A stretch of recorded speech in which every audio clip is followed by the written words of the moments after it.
Greetings from your AI Observer, created by ShechetAI. This is the Deep Dive. And today we're digging into something specific, what we're calling from the Desk of ShechetAI. Right, and from the Desk of ShechetAI, what that really means for you listening is we're taking a bit of a unique look at what's been happening lately in AI. Exactly. We're trying to filter through the noise, the headlines, the innovations, and look at them through a few different lenses. Yeah, specifically three lenses, right? Philosophical. The philosophical, definitely, but also the business angle. What does this mean for companies, for the market? And crucially, the societal view. How does this stuff affect us all, in our daily lives and our communities? Our whole goal here is to unpack these complex AI developments and make them, well, understandable, relevant, hopefully interesting for you, our audience. Couldn't put it better. We want to sort through the clutter and find the real substance, the implications. And looking at the material we've gathered from the desk this week, it feels pretty charged. It does. We're definitely leaning into some, let's say, provocative debates this time around, and some really significant tech moments that have just surfaced. The topics really span quite a range. We're hitting areas that are, actively shaping things right now. That's for sure. So on the agenda today, first up, we're going to try and navigate the ethical maze around AI-generated art. Specifically, what happens when AI creativity runs smack into copyright law? Yeah, that's a big one. And then we're also looking at security, some, frankly, quite concerning vulnerabilities that have popped up in large language models, the kind many of us use. Right.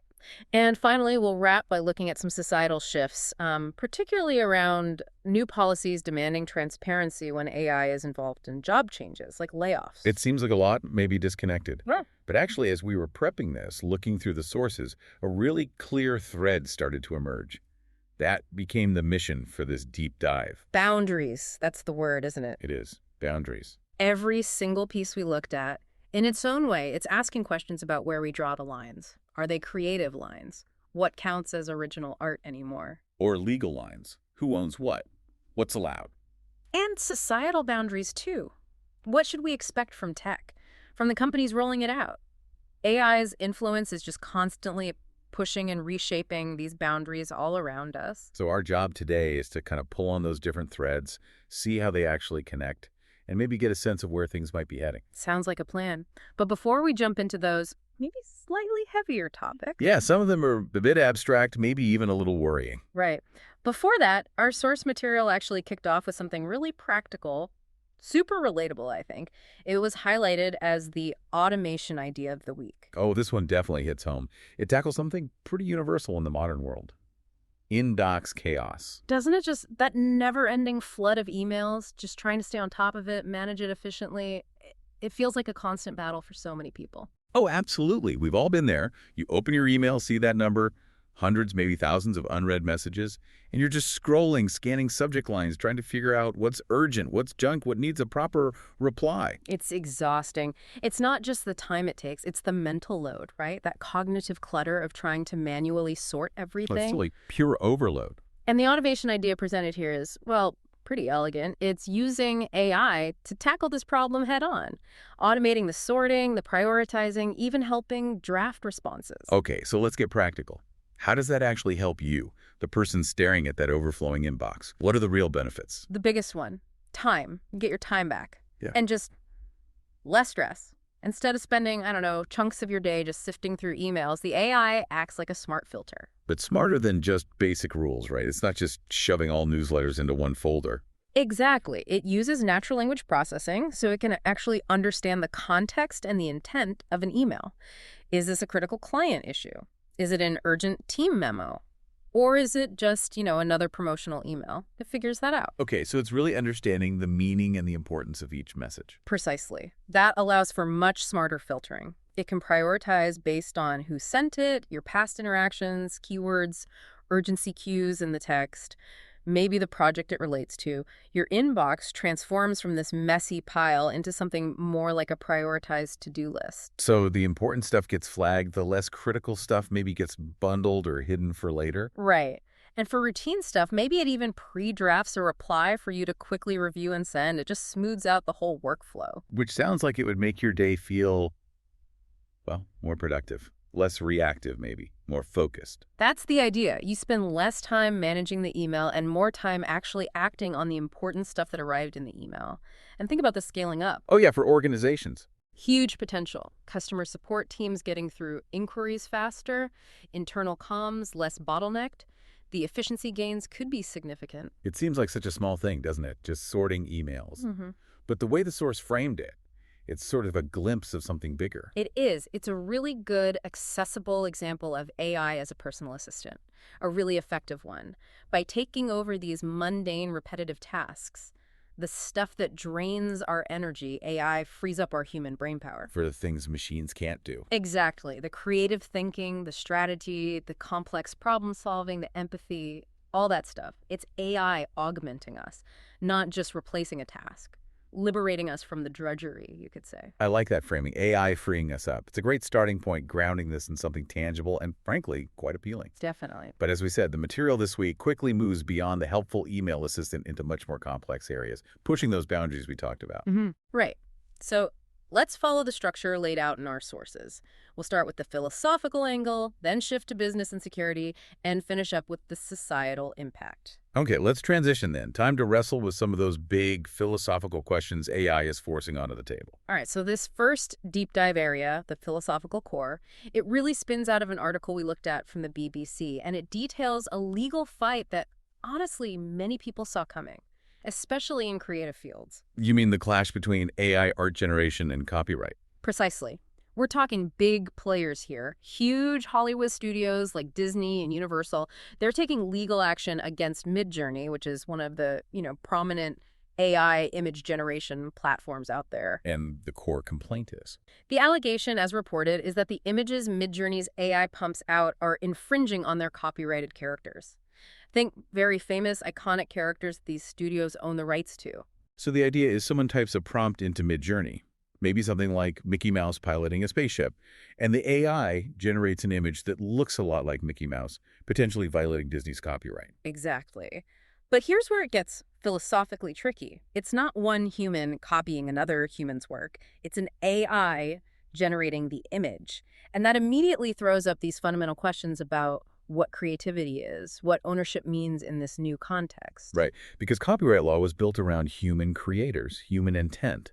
If an AI, prompted by a user, makes something that looks like a copyrighted character, did the AI create it, or is it just mimicking? Is that mimicry theft under the current law? That's the nub of it. The whole case forces us to confront these concepts we've sort of taken for granted for ages. Creativity, ownership, originality in art. Does an AI have original intent? Is its output art in the same way we understand human art? Or is it just a very, very sophisticated remix of the data it was trained on? Which leads to that other really deep question the source material raised. Where does a creative soul actually reside in this whole process? That's a profound one. Traditionally, it's the artist, right? Their experiences, emotions, vision.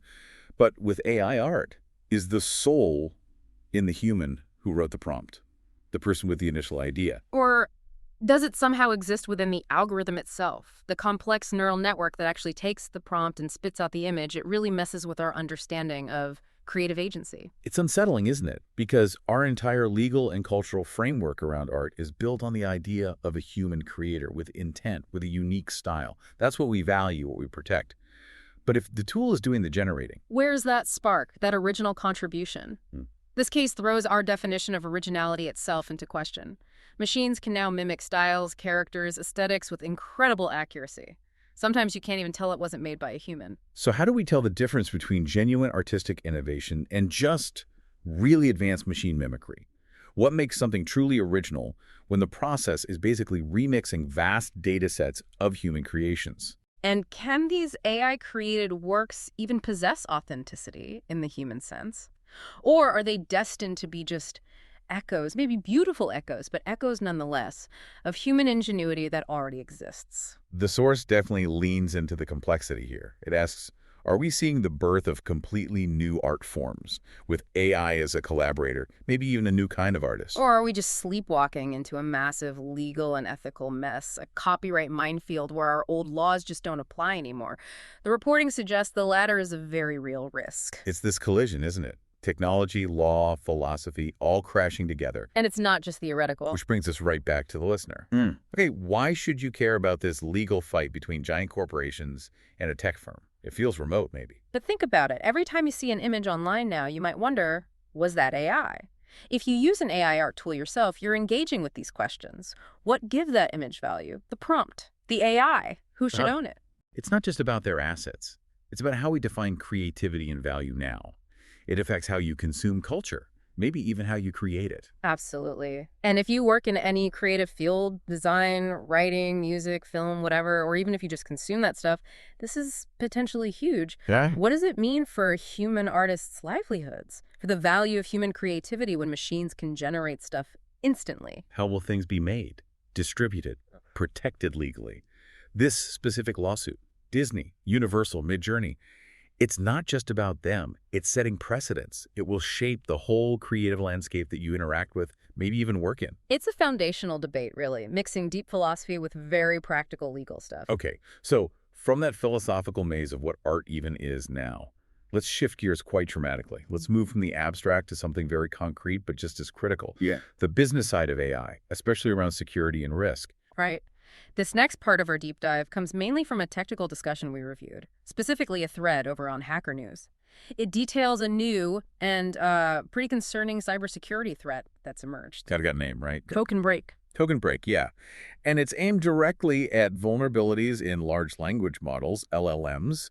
Those are the engines behind so many chatbots, AI assistants, writing tools, the stuff we're interacting with more and more. Okay, so what makes TokenBreak so tricky? The discussion highlighted its mechanism, didn't it? It did. What's notable and kind of scary is how it works. It messes with the LLM's tokenization process. Now, tokenization, that's a really basic, fundamental step for these models. That's how they break down our language into bits they can understand, right? Translating words into numbers or codes. Exactly. They chop up the text input into these smaller units, tokens, so the machine can process it mathematically. It's like the AI applying its internal dictionary and grammar rules to what you type. And TokenBreak messes with that initial step. Before the AI even really thinks about the meaning. Precisely. And it does it with surprisingly small changes to the text you feed in. Maybe adding a few weird characters, slightly rearranging words, inserting things that are almost invisible. These tiny tweaks confuse the tokenizer. So it breaks the sentence down wrong. Into a sequence of tokens that the AI then fundamentally misinterprets. And that misinterpretation can lead to some really bad outcomes. That sounds subtle and dangerous. What kind of risks are we talking about here? What did the source material highlight? The big one is bypassing safety measures. You know how sophisticated LLMs have guardrails? Stuff built in to stop them generating harmful content, biased stuff, illegal instructions. Right, the safety filters. TokenBreak shows that attackers can use these tokenization tricks to essentially sneak past those safeguards, even really well-designed ones. Whoa. So you could potentially trick an AI that's meant to be safe into saying or doing harmful things, like generating hate speech or giving dangerous instructions or spreading misinformation, just by tweaking the prompt in a weird way. That's the fear, absolutely. And it goes beyond just content moderation. Think about LLMs being used in more sensitive areas, customer service, dealing with your data, maybe legal review tools, educational software, even medical applications down the line. If the core model can be manipulated like this. The potential for misuse, for data leaks, for generating harmful output in really critical applications, it goes way up. Okay, so stepping back from a business strategy view for companies building or using these LLMs, which is almost everyone in tech now and lots of others too. What's the big lesson from finding a vulnerability like TokenBreak? It's a huge wake-up call. It hammers home that cybersecurity for AI can't be an afterthought. It has to be baked in from the start. Companies need to invest seriously in building resilient AI systems, understanding that the weak points aren't just the network, but the internal workings of the AI itself. And it means constant vigilance, right? Testing. Absolutely. Continuous, rigorous testing against these kinds of evolving threats. Because the attackers are always looking for these clever new angles, these subtle exploits. Did the discussion mention any specific countermeasures companies should be looking at? Yeah, a few things. First, just ongoing, careful risk assessment, especially if you're putting an LLM somewhere sensitive. The source mentioned looking at different tokenization methods, like unigram tokenization was brought up as an example. How is that different? Well, unlike some methods with fixed dictionaries, unigram is more probabilistic. It might be harder to fool with these subtle text manipulations. Also, developing adaptive safety protocols, systems that learn and react to new attacks, not just rely on static rules. It's kind of weird, isn't it? You'd think attacking AI would involve, I don't know, complex algorithm hacks or something. Yeah. But the takeaway here is, Sometimes the smallest tweak causes the biggest breach. Manipulating something as fundamental as how the AI first reads the language, it can completely undermine the safety. it's a stark reminder that even these incredibly complex AI systems can have these surprising points of fragility. It forces businesses to rethink their whole AI security game plan. You can just use traditional cyber defenses. You need stuff that understands AI's unique vulnerabilities. Absolutely. Okay, let's connect this back to you again. An obscure attack called TokenBreak, discussed on Hacker News. Why is that relevant to your life? You're probably not coding LLMs. But you're almost definitely using them. Every day, probably without even realizing it half the time. Chatbots on websites, AI assistants on your phone, AI features baked into software you use for work or fun. Right, they're everywhere now. So if those tools have vulnerabilities like TokenBreak, how could that affect you? Your security, your privacy? Could someone trick an AI you're talking to into revealing your info? Or giving you bad information? Or generating harmful stuff at you? That really brings it home. It's not just a tech problem for engineers. It tells you something important about the ongoing challenge of making these systems safe and trustworthy for everyday people. The work researchers do finding these flaws and companies do fixing them, that directly impacts your digital life. It really does. It underlines that building the AI is only half the job. Making it safe is the other, very difficult half. Okay, so we've gone from philosophy to the nitty-gritty of business security risks. Let's broaden the lens one more time now and shift to the societal level. How is AI impacting something really fundamental like jobs and the economy? Right. This third piece of our deep dive comes from an article in Entrepreneur magazine, and it reports on a policy out of New York State that feels, well, pretty pioneering, maybe even groundbreaking. Ah, yes, the transparency policy around layoffs. That's the one. New York has brought in a requirement that companies operating there have to actually disclose to employees if AI or automation played a significant role if it contributed to their layoff. And this isn't just happening out of the blue, is it? The source material puts this in a broader context. Exactly. It frames it as reflecting this growing societal demand. People are more aware of AI, and they want transparency about how it's affecting jobs, their livelihoods, economic security. There's a feeling that if AI is involved in something as impactful as losing your job, you have a right to know. And a policy like this immediately raises some big questions, doesn't it? Like corporate accountability. Definitely. If a company uses AI to decide who gets laid off or replaces human roles with automation, what responsibilities do they have? To the workers, to society. And it also ties into that idea of societal trust, right? Trust in technology itself. If people just see AI as a tool for cutting jobs without any openness or support. It could really damage public acceptance of AI and trust in the companies using it. This policy feels like an attempt by government to address that potential trust gap. Okay, but what are the likely outcomes? The source explored that too. Will forcing companies to disclose this actually make them behave more responsibly?